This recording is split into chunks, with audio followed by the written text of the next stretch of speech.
Good morning, good afternoon, or good evening, depending upon where you live around the world.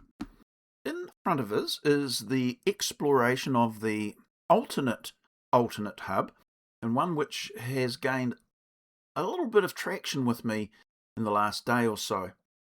I have developed it a little bit, somewhat to my benefit if I were to try and construct it, and other ways not quite as attractive.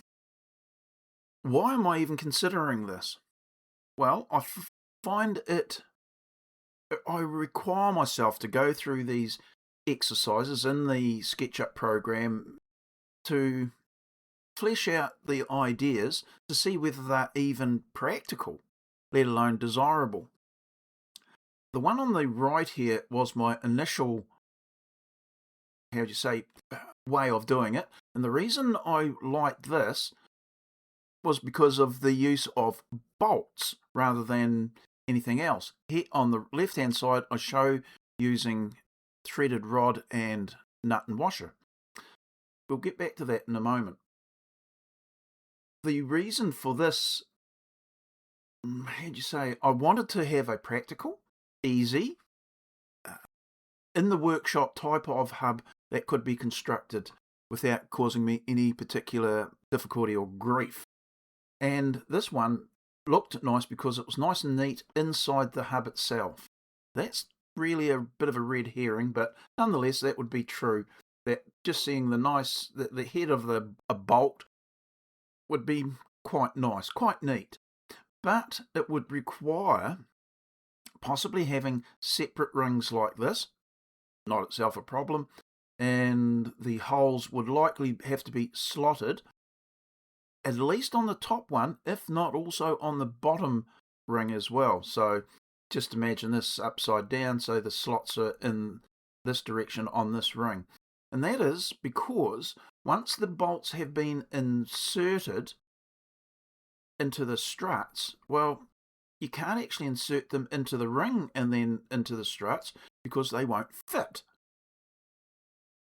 It's just a simple case of the practical nature of bolts in this specific situation.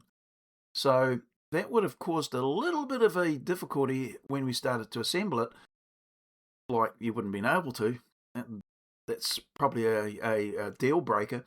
But just by having the ring split like this and slotted, it takes care of that. You can slide the bolts into place and then okay, so let's just say that is viable. What makes this one better? Well, I was making a video about this and I was just talking about it, and the words fell out of my mouth without me even thinking about it, and I'm going, oh, I've never thought of that before. I can go to let's just step back a little bit. What makes this even, viable? Well, threaded rod. Go down to the merchants right now. Today's Sunday, but right now I could go down to the local merchant or the hardware store and I could buy some threaded rod. Just as I could buy some washers and some bolts, I could go down to the local hardware store and get those components. This pipe here, if it is going to be a pipe, could be a bit of water pipe. Oh, well, I can get that at the local, our hardware store anyway, because it's one of those big mega stores. And I could get this 20mm or 3/4 inch water pipe. Probably. Maybe I need to get a solid steel dowel. Well, okay, I can't get that at the local hardware store, just like I can't get this metal tube. So, darn it, I'm going to have to wait until Monday. The point I'm making is the components are all easily obtained.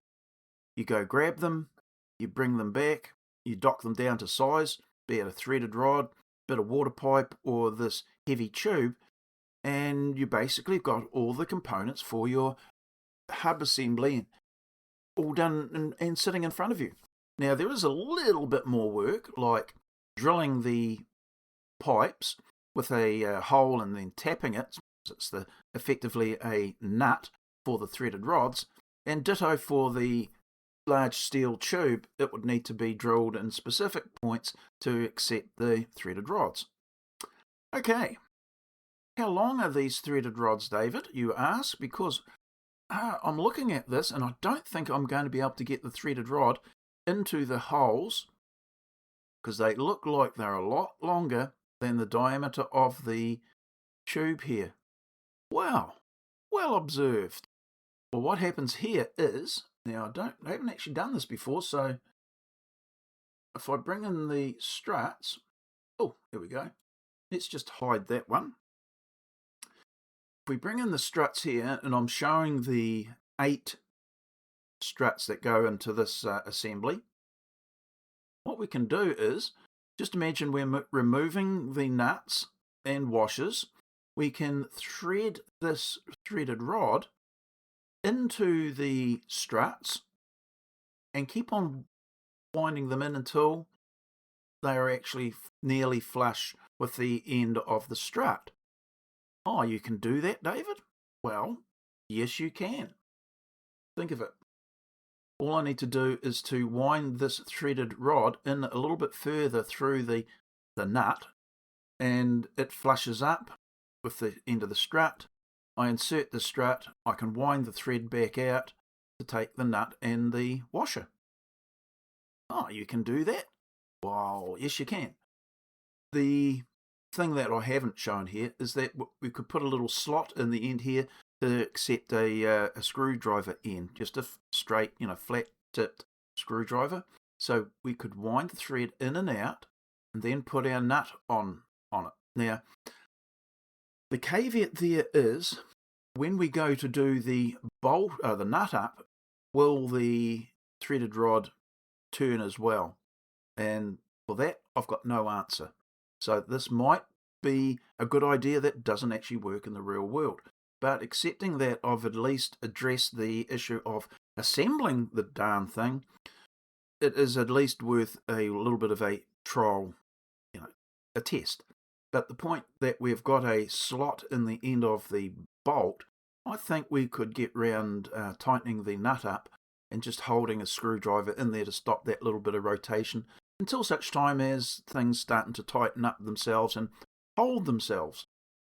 So that's a really, as I can see, a really good viable option. It looks a bit busy because we have the assembly of all of the struts there in one go. And I agree, a little bit busy compared to, say, a metal plate like this. In fact, let's just rotate round a little bit to the other side. So this would be our tabbed plate, the one that has got the top ranking in preference for a hub, if we were to use a hub for a dome construction.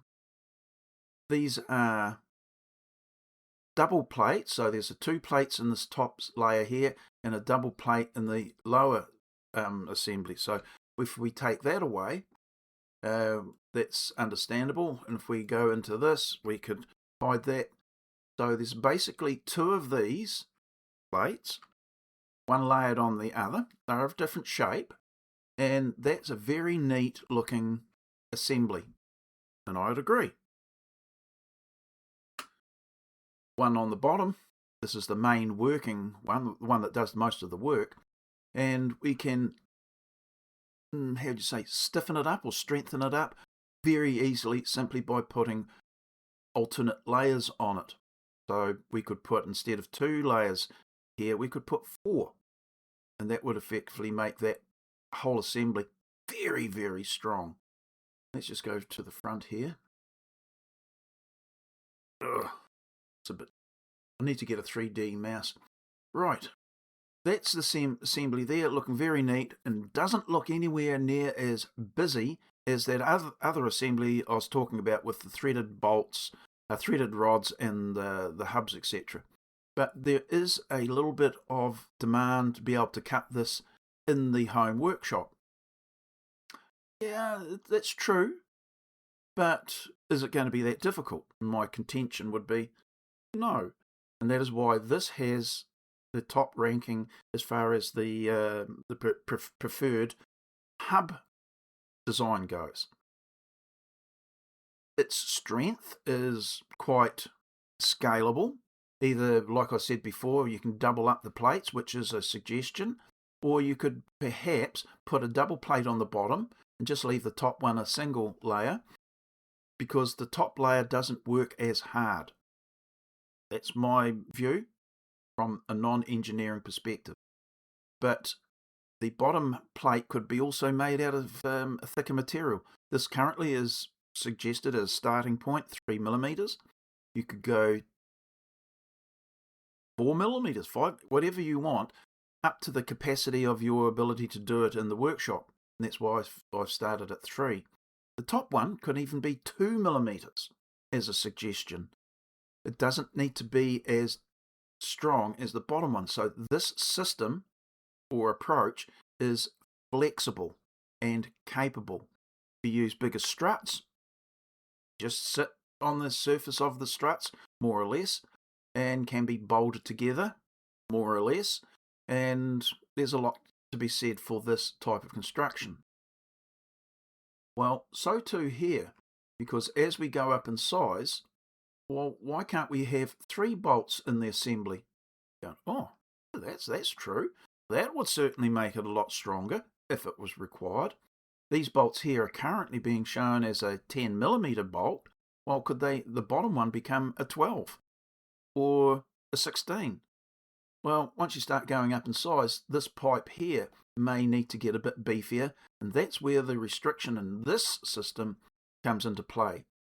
If this is currently a 20mm or 3/4 inch pipe, then drilling that into the strut might start to have negative impact as you go up in size, because of this threaded bolt being 10mm at the moment. It probably works in that 20mm pipe, but if it's 16, yeah, it might not be quite as good.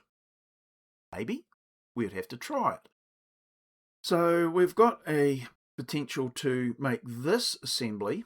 Don't worry about these are just actually the end surfaces of the struts, and I wanted to see their relationship to the bolts. But this is quite scalable. Of course, we can make the tube longer if we have deeper timbers. Currently this is shown for 150mm deep timbers. So yeah, bit busier, but I think simpler than the tabbed plate. So I'd put this in the hierarchy of hubs. I'd put it a good solid second place, second equal. The alternative version is to have the threaded rod with horizontals. We'll class these as vertical tubes, but horizontal tubes that go through the 50mm dimension of the timber. Still like that one, but it has one tiny little complexity in that the bottom, sorry about the zoom there, but the bottom bolt needs to be quite long if we put the horizontal bolt or fixing at the neutral axis. That makes that one probably 300 to 350mm long. Not particularly hard to do, but just that little bit more complex. The top layer, you don't need to be that long. Of course, you wouldn't need to be, and you don't need to go to neutral axis, besides which you can't. So, in this other scenario, in the alternative to this. So, we're looking at the different aspects of different hub construction to see the practicalities, the limitations, and or just the outright, no, I don't even want to consider it. The most simple hub is the layered tab type of hub, and it's got a lot going for it, except it's cosmetically or aesthetically not that attractive. Practically, I would say it probably rank right at the top of the hierarchy. But the tabbed plate has it for me because it's got the best of both worlds, or several different ways of looking at it. The legs of the tabbed plate are rigid, because they're attached to the plate, obviously. The donut, which we've talked about, if you're not aware of that, you'll have to search through some of the previous videos, but you can have a donut in the middle where tabs are bolted onto it. That can be rigid, but again, not so much, so it's not as desirable. So, process elimination, tabbed plate, more desirable. Threaded rod in centre tube, very, very attractive. This version of that type of construction, interesting.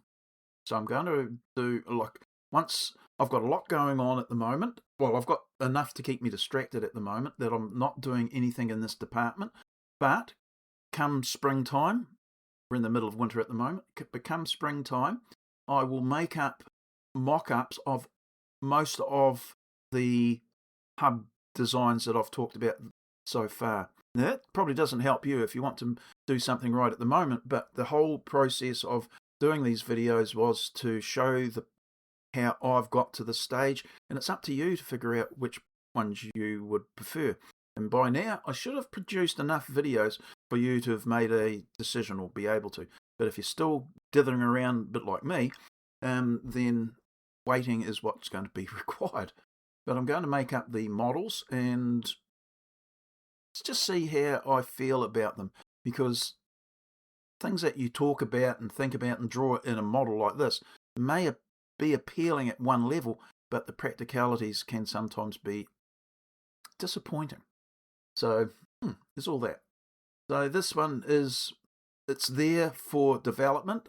I've gone a couple of stages further than I thought I would have because it's held my interest. Because every time I look at it, I'm going, oh, that does actually mean that it's going to be capable and it's not going to be hard to build. All of these tubes, for instance, could be, if we keep them at the right sizing, the spacings, they could all be made as one common item. So, yay. Make a whole pile of these up and throw them into the box. Yippee.